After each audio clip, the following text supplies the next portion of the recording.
Assalamualaikum warahmatullahi wabarakatuh.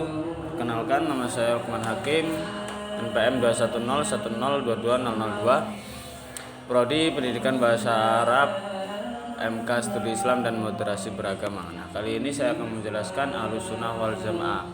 Sunnah wal Jamaah merupakan salah satu dari aliran kalam. Ahlussunnah wal Jamaah merupakan gabungan dari kata ahlun, as-sunnah, dan ahlul jamaah, yang arti dalam bahasa Arab kata ahlun berarti pemeluk aliran mazhab. Jika kata tersebut adalah mazhab, berarti Ahlussunnah merupakan al-hadis, artinya perilaku baik dalam perkembangannya. Ahlussunnah wal Jamaah adalah penganut sunnah Nabi dan sahabat-sahabat Nabi. Ajaran yang Nabi dan sahabat Nabi telah termaktub dalam Al-Quran dan sunnah Nabi yang masih terpencar-pencar, belum tersusun dengan rapih, kemudian dikodesifikasikan sehingga Ahlussunnah wal Jamaah menjadi suatu aliran Islam.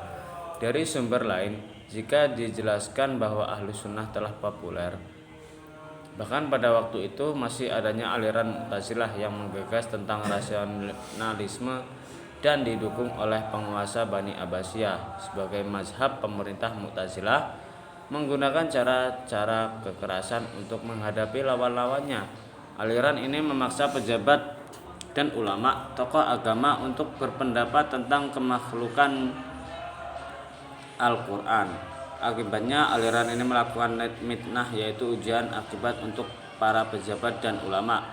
Ujian pokok yang diajarkan adalah Al-Quran. Tujuan Al-Maknun melakukan mitnah adalah membebaskan manusia dari syirik. Nah, aliran Aswaja ini cenderung percaya akan ajaran Nabi Muhammad SAW dan percaya akan syafaat Nabi, hadis, Al-Quran, dan yang berkaitan dengan agama Islam. Tokoh pendiri Aswaja di sini ada dua orang yang paling penting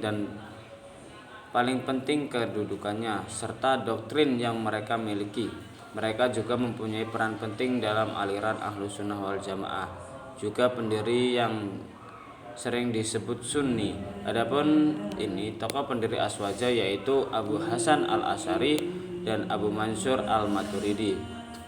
Mereka yang telah berjasa mendirikan aliran-aliran Aswaja yang sampai sekarang masih kita anggap sebagai aliran terpopuler di kalangan masyarakat, yang masih banyak sekali yang menganut aliran ini karena diyakini aliran ini benar, sebab tidak menyalahkan atau melanggar ajaran yang masih berpegang teguh pada Al-Quran dan sunnah Nabi. Karena dalam Al-Quran Allah berfirman bahwa manusia untuk pondasi serta ajaran mereka mengikuti Al-Quran dan hadis. Karena itu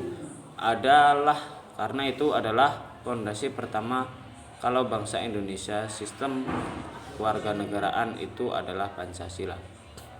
Fondasi petunjuk, perujuk, pedoman semua hal yang berkaitan dengan namanya pokok utama itu adalah Al-Quran dan hadis.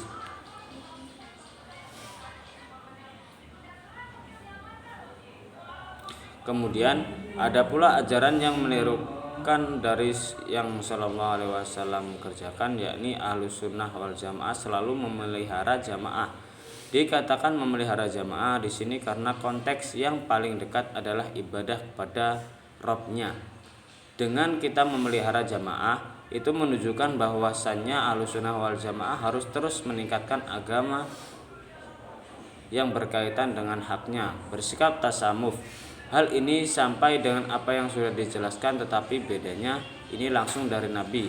Ajaran-ajaran Nabi dan sikap budi pekerti Nabi, yaitu mereka tidak hanya menghargai pendapat, cinta damai sesama kaum muslim, tetapi juga kepada non-muslim yang tidak berbuat zalim.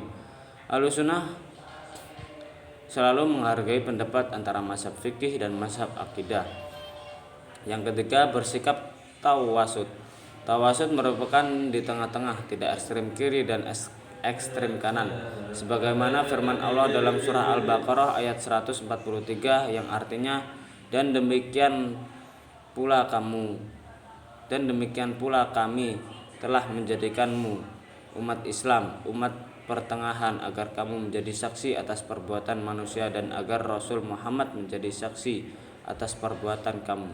Yang keempat, tawazun.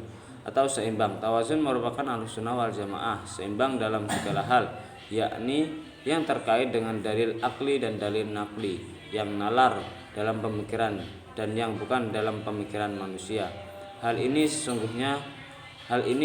sesuai dengan firman Allah surah Al-Hadid ayat 25 yang artinya sesungguh kami telah mengutus rasul-rasul kami dengan bukti-bukti yang nyata dan kami turunkan kitab-kitab dan neraca keadilan agar manusia dapat berlaku adil.